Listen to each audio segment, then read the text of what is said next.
Show में साथ देने का शुक्रिया। आप जो जिक्र छेड़ा है सेठी साहब ने, हम उसी पे बात करेंगे और उसी पे सवाल जो आया है वो मोहम्मद कासिम साहब हैं सऊदी अरब से। जी, क्या बांग्लादेश में किसी अमेरिकन सीआई या जो मोसाद इसराइल की जो खुफिया एजेंसी है उनका हाथ नहीं है? अगर उनका हाथ है तो मुझे जो शक पड़ता है इमरान खान की तरफ से जो भौचाल मचाया हुआ है उसको चिंगारी देने के लिए क्या ये एक डेमो नहीं दिखाया गया पाकिस्तान की आवाम को? हाँ, इंटरेस्टिंग सवाल है। पहले बांग्लादेश को टैकल कर लेते हैं।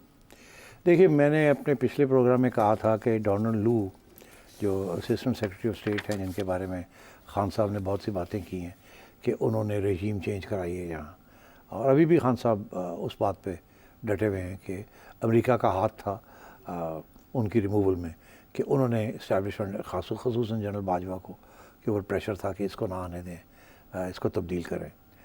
अब क्या वो साजिश थी या कोई डायरेक्ट ऑर्डर था, ऐसी तो बात नहीं थी, मगर एक इंडिकेशन थी। This is Khan Sahab's position.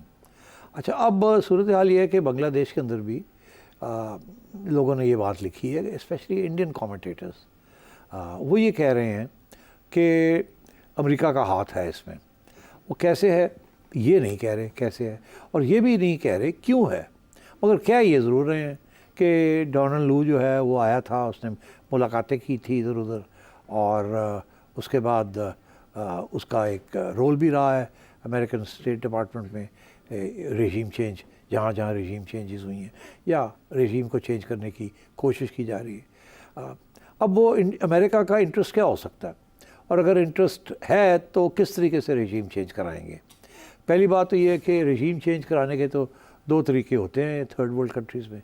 एक ही होती है कि क्योंकि रेजीम चेंज आर्मी करती है आमतौर पे कूज के ज़रिए या इनडायरेक्ट प्रेशर डालने के लिए, तो उनके जो अमेरिकन मिलिट्री इस्टेब्लिशमेंट है उनके हर दुनिया की मिलिट्री इस्टेब्लिशमेंट के साथ राब्ते हैं। बांग्लादेश की मिलिट्री इस्टेब्लिशमेंट के साथ भी राब्ते और पाकिस्तानी मिलिट्री इस्टेब्लिशमेंट के बड़े तवील और सीरियस राब्ते रहे हैं और हैं अभी भी। और जब एक मुल्क डिपेंडेंट हो जाए किसी दूसरी इस्टेब्लिशमेंट के ऊपर for weapons supplies and also for aid, तो फिर ज़ाहिर है वो राब्ते जो हैं वो बड़े मजबूत होते हैं और बात सुनी जाती है। मगर क्या बांग्लादेश में क्या सिचुएशन थी? अब बांग्लादेश में आर्मी बड़ी माइनर फैक्टर है, it's not a major factor like in Pakistan. तो और उनके भी कोई ख़ास लंबे चौड़े कोई कू मेकिंग आर्मी नहीं है अभी इस स्टेज पे। तो क्या अमेरिकनों ने आर्मी को उकसाया? नो। स्टूडेंट्स को उकसाया? अच्छा, अब जब ये स्टूडेंट्स की बात आती है तो फिर हमें याद आता है कि पाकिस्तान के अंदर भी इस किस्म का एक मूवमेंट चला था, it was called the PNA movement. उस वक्त भी जमात इस्लामी और अपोजिशन को जुल्फ़िकार अली भुट्टो के साथ के ख़िलाफ़ काफ़ी एविडेंस है कि अमरीकनों ने पैसा चलाया था और इशारे किए थे कि निकालो इसको, और ज़ियाउल हक साहब चीफ थे, तो यकीनी तौर पे बाद में उनको भी उनके ऊपर भी प्रेशर होगा कि आप इसको निकालें। और उसकी वजह यही थी कि भुट्टो साहब ने यूनाइटेड नेशंस में भी और हर जगह पे आंखें दिखाई थी तो वेस्टर्न पास को, और उन्होंने दो चीज़ें की थी जिसके साथ वेस्टर्न पास बड़े नाराज़ थे। जैसे खान साहब के साथ नाराज़ थे उस तरीके के साथ भुट्टो साहब के साथ भी नाराज़ थे। One issue was the nuclear programme जो उन्होंने इनिशिएट किया था, जिसके ऊपर सख्त खिलाफ थे वो कि ये क्या कर रहा है, और गुस्सा था। और दूसरा ये था कि जी इन्होंने इस्लामिक समिट की थी कॉल लाहौर शहर में, और इनका कोशिश ये थी कि उस वक्त दो ब्लॉक्स थे ग्लोब में, एक था एंटी कम्युनिस्ट ब्लॉक ने, ये उस वक्त के जो नेटो सेंटो सीटो इस किस्म के बगदाद पैक्ट से, और दूसरा जवाहरलाल नेहरू और युगोस्लाविया के सदर टीटो और इस किस्म के लोग थे जिन्होंने, और चाइना, जिन्होंने एक थर्ड ब्लॉक बुलाने की कोशिश की थी, the neutral block. Bandung conference में के बाद एक कॉन्फ्रेंस हुई थी, उसमें ये फैसला। और भुट्टो साहब ने सोचा कि, और उसमें इंडिया का बहुत बड़ा रोल था, तो भुट्टो साहब ने सोचा हम उस ब्लॉक पे तो नहीं हो सकते जिस ब्लॉक में इंडिया है, तो भुट्टो साहब ने इस्लामिक समिट करके एक चौथा ब्लॉक बनाने की कोशिश की। अच्छा, जब ये और वो चौथा ब्लॉक में वो कामयाब होने जा रहे थे, मगर इसीलिए that was one of the reasons he had to be removed, because इस्लाम का ब्लॉक जो था was not acceptable to any of the other three blocks. तो इसलिए भुट्टो साहब को जाना पड़ा। अब आइए यहाँ कोई ऐसी सूरत हाल नहीं है। Bangladesh is insignificant. बांग्लादेश में कोई ख़ास अमेरिकन इंटरेस्ट नहीं है, इंडिया के इंटरेस्ट थे और वो इसी हद 2 हद तक के पाकिस्तान के साथ एलाई ना करें, क्योंकि एक वक्त था जब बांग्लादेश की सरजमीन से इंडिया के ख़िलाफ़ कुछ कार्रवाई होती थी खुफिया कार्रवाई हमारी एजेंसियां करती थी। तो इंडिया को ये भी था कि एक अब जबकि अब आजकल जो इल्ज़ाम है वो नेपाल के ऊपर है कि नेपाल के अंदर से हमारी एजेंसियां create problems for Indians and so on, और वहाँ भी कि बांग्लादेश से भी ये करते हैं। तो इसीलिए हसीना was supported by India because she cut off all relations with Pakistan. Khalda Zia, on the other hand, had good relations with Pakistan, and so therefore India was supporting Hasina Wajid. And the Americans, उनका सिर्फ एक interest था कि हसीना वाजिद जो है वो China के करीब ना जाए, इंडिया के करीब ज़रूर रहे। इनफैक्ट इंडिया के ब्लॉक के अंदर बिल्कुल वेलकम। आखिरी स्टेजेस पे हसीना ने इंडिया से थोड़ा दूर होने की कोशिश की और उन्होंने चाइना के साथ कम्युनिकेशन खोल ली और उनको कोई रेल लाइंस और रोड लाइंस देने का फ़ैसला किया, क्योंकि इंडिया के साथ रिवर्स और पानी के ऊपर प्रॉब्लम्स हल नहीं हो रहे थे। तो उन्होंने सोचा कि थोड़ी बहुत लेवरेजिंग की जाए, जिसकी वजह से इंडिया भी नाराज़ था और अमेरिका भी नाराज़ हो गया, क्योंकि आजकल के ज़माने में इंडिया अमेरिका कोई भी एक्सेप्ट नहीं कर सकता किसी को भी कि वो चाइना के करीब हों, बिकॉज बहुत बड़ा कॉन्ट्रडिक्शन और क्लैश आ रहा है और चल रहा है बिटवीन अमेरिका एंड चाइना। अब वो रशिया वाली चीज़ इतनी नहीं रही जितनी वो जब फ्यूचर का सोचते हैं तो वो चाइना का सोचते हैं।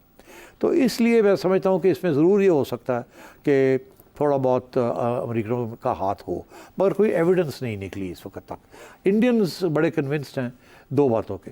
एक भी वो ये कहते हैं कि ये साहब जो हैं यूनस ये जो हैं ये बड़े प्रो अमेरिकन हैं और हमेशा इनको अमेरिका की और वेस्ट की सपोर्ट रही है। इसके ऊपर बाद में हम बात करते हैं। और दूसरा ये कि चाइना की वजह से कि हसीना का करीब होना अमेरिकन का भी इंटरेस्ट आ चुका था। मेरा ख्याल अगर था तो इतना ही होगा कि नॉट दिया होगा कि we don't mind get rid of या it's okay no problem. But क्या उन्होंने कोई डिलिबरेटली कोई चीज़ प्रोवोक की, मैं नहीं समझता। इतना इंटरेस्ट नहीं था उनका। मगर क्या अगर ये ऐसे हो would it suit them? Yes, why not. चले, ये जो क्राइसिस वहाँ क्रिएट हुआ है इसमें अपॉर्चुनिटी देख रहे हैं कोई काशिफ साहब दुबई से? जैसे अब ये बांग्लादेश के हम हालात देख रहे हैं और हसीना वाजिद और उनकी फैमिली जिस तरह से डीप रूटेड है इंडिया के साथ, इस तरह से अब अगर जो नई गवर्नमेंट आती है ये अगर पाकिस्तान से कुछ मदद मांगते हैं या पाकिस्तान से कुछ ताल्लुकात बढ़ाते हैं, हम पहले भी मशरकी पाकिस्तान थे तो आज फिर से क्यों नहीं दोबारा से हम इकट्ठे हो सकते? क्या पाकिस्तान भी आगे कदम बढ़ा सकता है या ये आज भी इंडिया से डर के पीछे हट जाएगा और कहेगा कि नहीं नहीं नहीं हम नहीं कुछ भी कर सकते? देखिए, इस वक्त बांग्लादेश की तरफ से बिल्कुल कोई किसी किस्म की पेशकदमी नहीं होगी प्रो पाकिस्तान। इस वक्त आपने बयान सुन लिया है जो नए इंटरिम एडवाइज़र हैं जो कि प्राइम मिनिस्टर ही समझे आप कि उनके जो 3 इस वक्त ऑब्जेक्टिव्स हैं। एक ऑब्जेक्टिव ये है कि एक फॉर्मल काबीना बनाई जाए, इंटरिम गवर्नमेंट बनाई जाए। अभी गवर्नमेंट नहीं बनी इंटरिम, ये एक टेम्प्रेरी सिचुएशन है। नंबर 2 के इलेक्शंस का फ़ैसला हो कब होने और कैसे होने हैं। और तीसरा ये कि जो माइनॉरिटीज़ हैं बांग्लादेश की उनको प्रोटेक्शन मिले, बिकॉज इस वक्त जो माइनॉरिटीज़ हैं ख़ुसूसन हिंदूज़ उनके ख़िलाफ़ काफ़ी गुस्सा है, क्योंकि हसीना वाजिद और अवामी लीग बड़ी प्रो इंडिया थी और अब वहाँ भी pro India means pro Hindu. तो वहाँ काफ़ी कुछ इंस्टेंसेस आए हैं जहाँ हिंदूज़ को परसिक्यूट किया जा रहा है और वो कुछ भागने की भी कोशिश कर रहे हैं बॉर्डर क्रॉस करके इनटू कैलकाटा एंड अदर्स। तो सबसे पहले आज जो बयान आया उन्होंने यही कहा है कि अगर ये जो अटैक्स हो रहे हैं माइनॉरिटीज़ के ऊपर, नाम नहीं लिया उन्होंने मगर उनका जो इशारा है वो हिंदुओं की तरफ है कि ये अगर अटैक्स बंद नहीं होंगे तो मैं रिज़ाइन कर दूँगा। बड़ा सख्त स्टेटमेंट है। और ये बाय द वे ये मैं आपको बता दूँ कि ये जो अटैक्स हो रहे हैं ये कौन कर रहा है। ये अभी तक ये बात आई नहीं है मगर बात आएगी।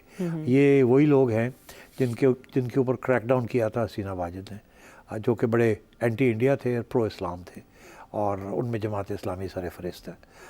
और इस वक्त आप देखें कि Jamaat is now once again back on the streets. हालांकि बड़ी उनको क्रश किया था मगर वो ख़त्म नहीं हुए। उनके बड़े लीडर्स को एक्सिक्यूट भी किया गया, मारे भी गए, and yet Jamaat is still a factor there, but not a very important factor, but nevertheless a factor. 15 साल में वहाँ सेक्युलरिज्म काफ़ी उसने काफ़ी रूट्स पकड़े हैं और ये जो गवर्नमेंट आई है ये भी मैं समझता हूँ ये सेक्युलर गवर्नमेंट है, होगी और रहेगी। ये उसको तब्दील नहीं करेंगे।